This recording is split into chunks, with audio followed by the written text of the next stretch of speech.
এটা হচ্ছে ভাইরাল ডিমের রেসিপিটা। আসসালামু আলাইকুম, প্রতিবারের মতো আপনাদের জন্য আজকে নিয়ে আসলাম ভাইরাল ডিমের রেসিপি। তো প্রথমে আমি কিছু শসা কুচু কুচু করে নেওয়ার পর এখানে কাসুন্দি, বিট লবণ, চাট মশলা, এরপর এটা আচার, এরপর মিক্সচার করে সরষের তেল দিয়ে ভালো করে এরপর ডিম সিদ্ধ করে মাঝখানে একটু দুই টুকরা করার পর এগুলো সবগুলো দিবেন। এখানে একটু টক দিবেন উপর দিয়ে, মিষ্টি টকটা। এরপর খেয়ে দেখবেন মুখে জল চলে আসবে, অসম্ভব মজার। আমি একটু ঝাল কম দিচ্ছি কারণ বাচ্চা কাটার জন্য আমি শুকনো মরিচটা দিই নাই।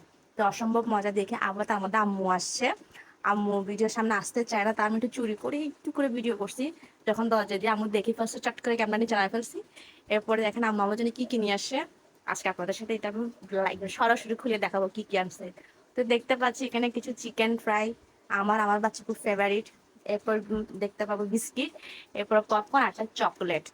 এগুলো হচ্ছে আমার বাচ্চার জন্য প্রতিবারের মতো কিছু না কিছু পাঠায় বাচ্চার জন্য এগুলো, আর রাতে খাবার বা দুপুরের জন্য কিছু না কিছু এরকম। তা আজকেরটা শেয়ার করলাম কি কি। আমি কিন্তু দুটা ডিম নিয়েছিলাম আজকে, ভাবছিলাম যে মাছের আজকে ডিম দিয়ে খেয়ে ফেলবো, দেখি না আম্মু নিয়ে আসে।